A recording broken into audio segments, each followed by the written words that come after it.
Hello and welcome back to another Monday update, studio status update. Um, so I tried to get this done earlier in I think February. I think is when it was trying to get it done, but it looks like it may not happen until maybe late March, early April. We'll see. But I was looking at relocating up to Illinois, and that may still happen. We're kind of waiting on some things to fall into place. Basically, one of the co-founders of the studio, he's trying to get some things lined up so that he can get into a house and stop paying for apartments, because apartments are only getting more expensive. Like, living in an apartment in Illinois is about as expensive as owning a house and paying a mortgage. And if you're going to pay $2,500 a month, you may as well pay it for a house so you can get your money back when they resell.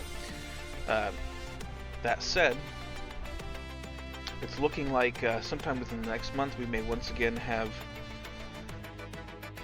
at least 2/3 of the founding team members in the same physical location, able to sit down and work, unconcerned if they're going to have to uproot themselves and relocate somewhere else again. This has basically been a constant throughout the past 5 years now, or actually it's been closer to 6 or 7 years.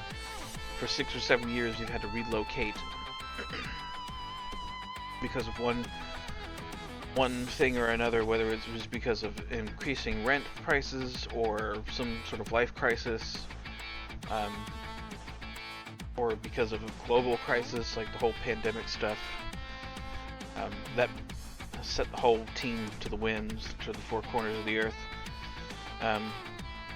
So hopefully we can get all of this lined up properly and get everybody, or at least get 2 of the founding team members, back into the same habitation space so that we can start focusing on really hammering down on development.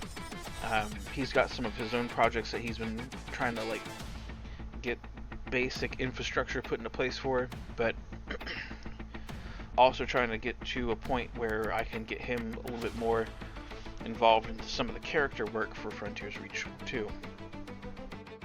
But we'll have to see how things go.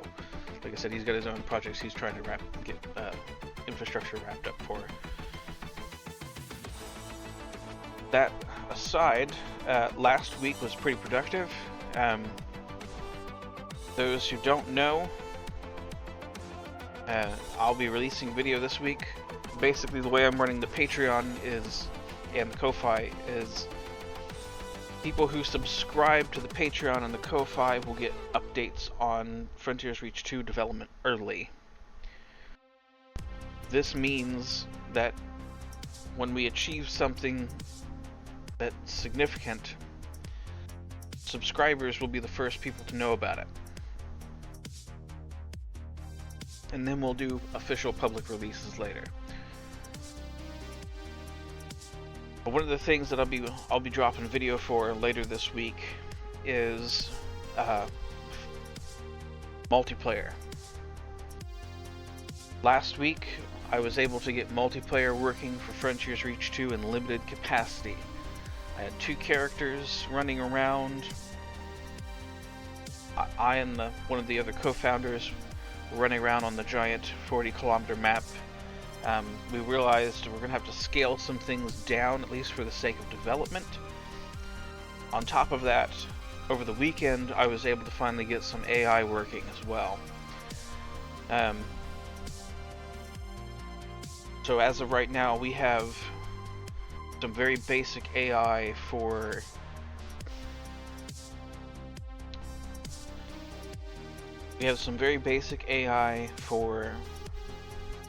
raiders, hostile raiders.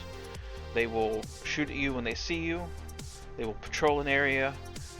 They will pursue you if you run away. If you go missing from their line of sight, they'll go to your last known location and search the area, at least look around for a moment. And if they don't see you, they'll return back to their patrolling path. there's still a little bit more work to do in that area, like getting them to shoot at you if one of them spots you, like getting multiple enemies to basically recognize that you're there and not just the one enemy. So making good progress on basically continuing out the roadmap for Frontiers Reach 2. Battlespace is in a really good spot for releasing into early access. If you've not been seeing the video progress or the progress videos that I posted up on YouTube for that, I highly recommend checking them out. So that's basically where most of the progress has been reported, is in those videos. I'm going to keep moving on that. We've got the launch for that coming up here soon into early access. I don't expect it to be a big success, if it even is a success at all, but the fact that we were able to basically get a small game like that up and running within a few months, that's a significant step towards doing other small projects like that as well. And ideally, each one of those small projects will be something different for the Frontiers Reach universe. So, all part of building a large, maybe not necessarily a large, but all definitely part of building a intellectual property. So, yeah. Anyways, I'm gonna go ahead and kill it here. I'm get my week started, and get to work. Till next time.